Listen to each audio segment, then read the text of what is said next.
di Mitra Koperasi, platform edukasi dan pembelajaran tentang koperasian. Kali ini kita akan berbicara mengenai kepemimpinan dalam koperasi. Khususnya adalah bagaimana seorang pemimpin menerjemahkan ya, kebijakan-kebijakannya dalam koperasi, di mana di situ terdapat pola kolektif kolegial. Seperti kita ketahui bahwa kolektif kolegial adalah pola di mana mengambil keputusannya itu banyak, ya, dari satu, ya, ada banyak hal, sehingga seorang pemimpin memang dituntut untuk tidak hanya bisa memutuskan, tapi bisa menerjemahkan sehingga apapun yang dilakukan itu bisa dipahami oleh owner dalam koperasi yang dalam hal ini memang anggota sekaligus menjadi owner. Jadi tidak hanya satu pemilik dalam koperasi. Berbeda dengan perusahaan yang lain ketika ownernya hanya ada satu mungkin tiga, tapi tidak mencapai ratusan. Dan kali ini juga saya masih ditemani oleh Pak Arsyad. Terima kasih Pak Arsyad. Ini adalah sesi leadership yang mudah-mudahan ini menjadi sebuah rangkaian yang bisa memberikan banyak pencerahan bagi mitra koperasi dimanapun berada. Nah, kembali ke tema Pak Arsyad. Dengan kondisi koperasi yang kolektif kolegial, seorang pemimpin tentu saja dalam tanda petik harus bisa menempati posisikan. Ya. Satu sisi dia harus menunjukkan keefektifan, ya. Sisi yang lain dia harus bisa meyakinkan. Bagaimana meyakinkan dengan cara menerjemahkan. Nah, sebenarnya bagaimana sih pola menerjemahkan itu Pak? Ya. Kita pahami. Oke. Jadi istilah kolektif kolegial itu biasa dibicarakan dalam kita membahas keputusan, bahwa keputusan itu harus diambil bersama-sama. Jadi hakikatnya antara kedua sekretaris bendahara itu bukan saling membawa, tapi mereka adalah secara kolektif kolegial yang mengambil keputusan harus bersama-sama.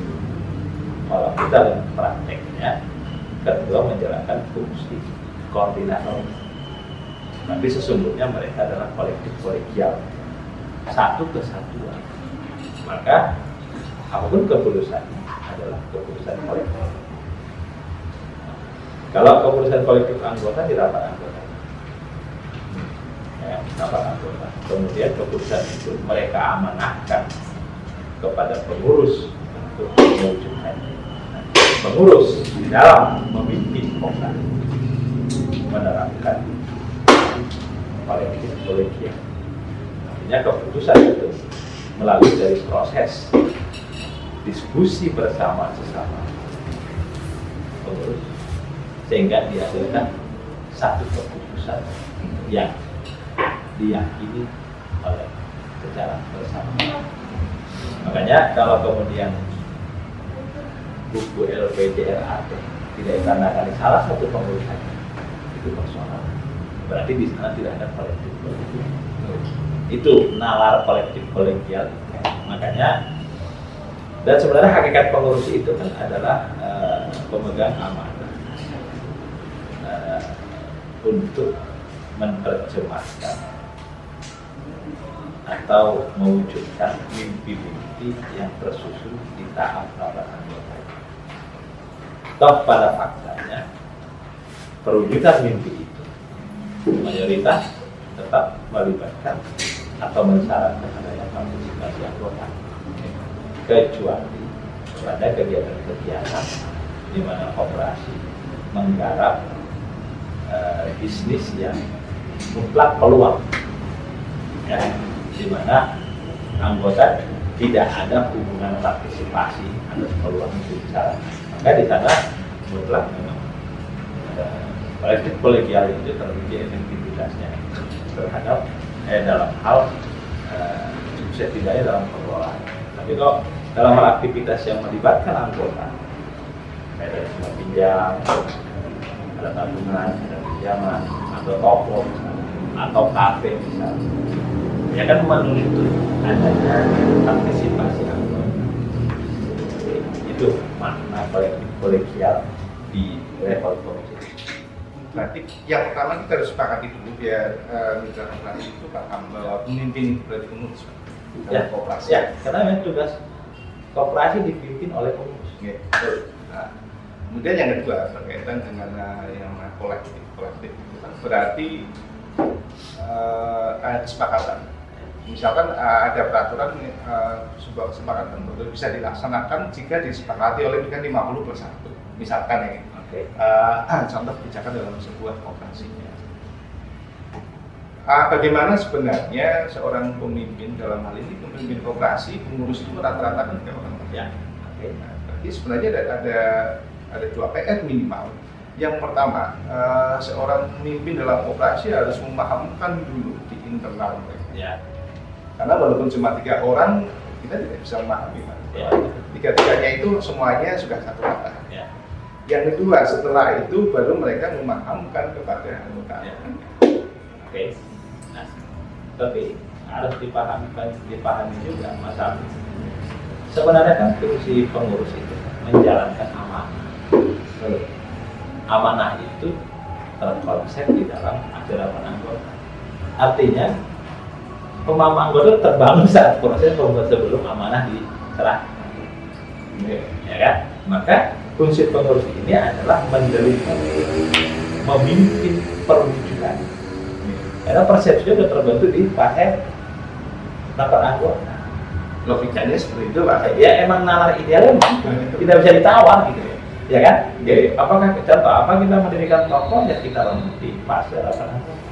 Oke, nah, jadi proses sosialisasi, proses pembangunan semangat bersama pendirian tokoh itu sudah dilakukan di fase rapat anggota. Maka pengurus tugasnya kan hanya mewujudkan. Ya, mewujudkan yang sudah disepakati ya rapat anggota. Jadi pada fungsi-fungsi mereka menjalankan kolektif kolegial itu sebenarnya pada tema-tema yang secara umum sebelumnya sudah terbahas.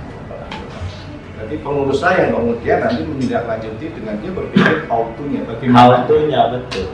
Kalau what-nya sudah selesai, what why-nya selesai di rapat anggota. How to-nya, nah itu pengurus. Makanya kan how to-nya pengurus dia membuat sebuah planning, ya, serahkan ke manajemen, manajemen yang menyelesaikan. Ya, kalau dia makan manajemen ya. Tapi tadi dia serahkan bukan berarti tanggung jawabnya selesai. Dia itu pengangkatan manajemen tidak mengurangi tanggung jawab pengurus. Maka harus dibangun mekanisme kerja, mulai dari katakanlah perencanaan, dari kemudian nanti itu organizing, controlling, executing, controlling. Nah, biasanya nih, kalau pengurus koperasi yang mempunyai manajemen itu biasanya mereka berbagi biasa.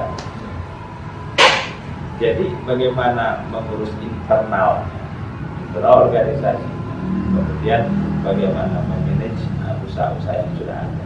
Nah itu mereka delegasikan kepada manajemen tanpa mengurangi tanggung jawabnya sebagai pengurus. Namun dalam hal mengekspan kerjasama, menjajaki hal-hal inovasi yang mungkin dilakukan, nah itu biasanya pada pengurus.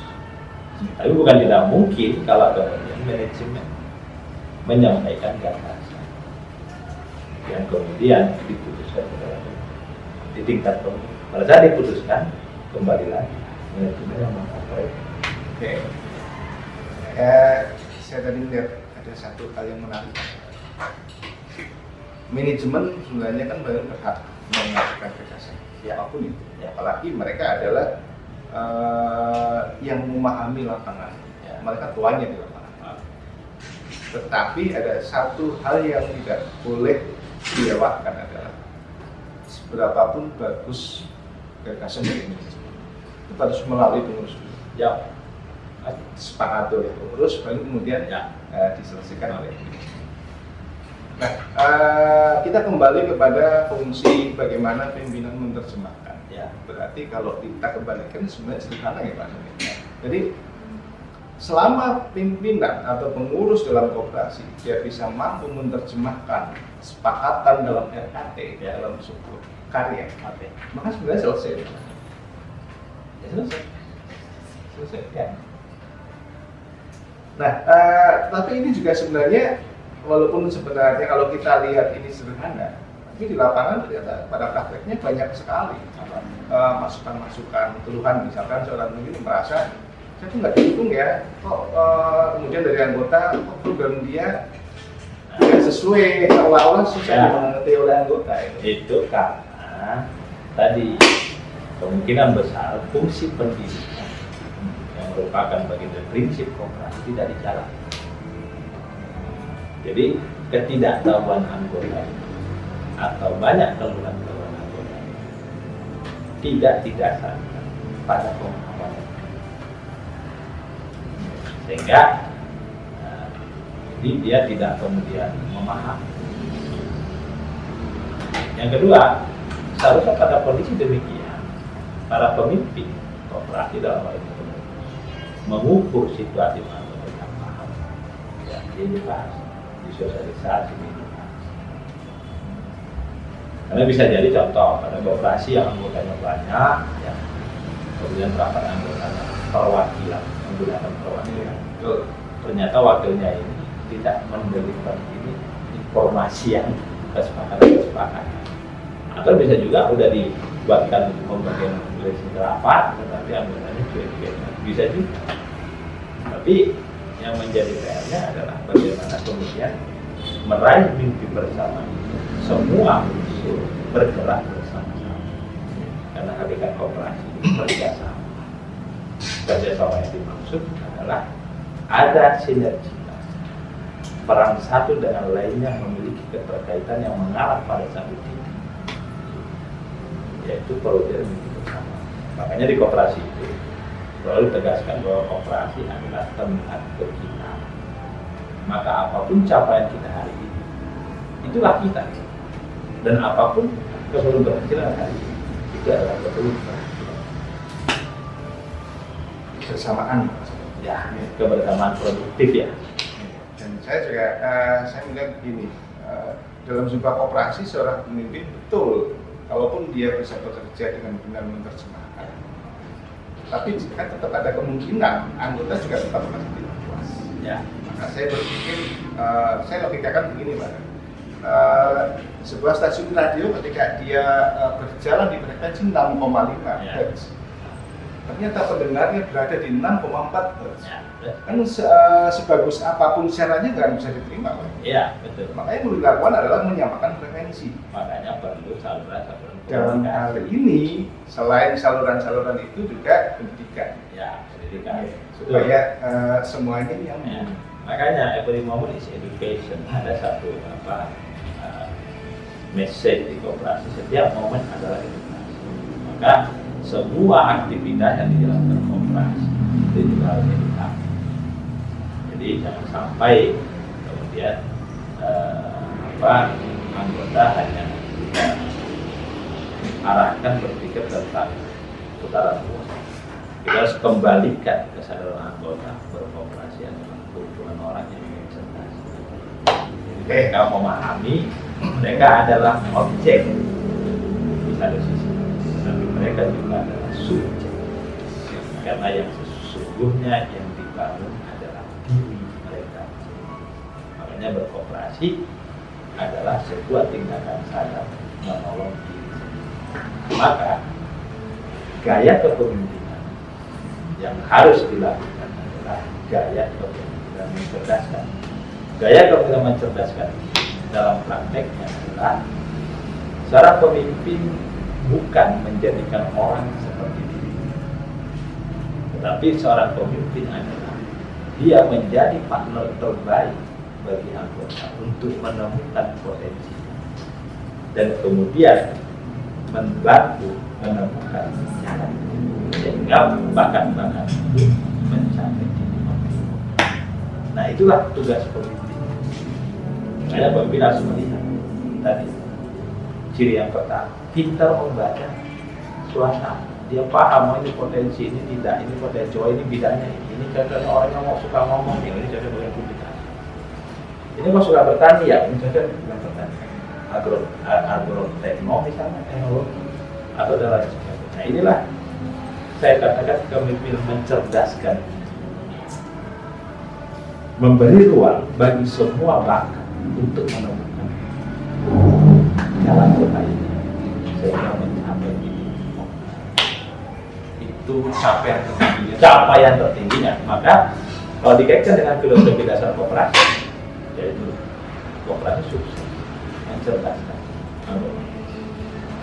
Ketika anggota merasa ada capaian, maka anggota pun bisa menyimpulkan betul bahwa berkoperasi sesungguhnya tidak akan sadar menolong diri sendiri.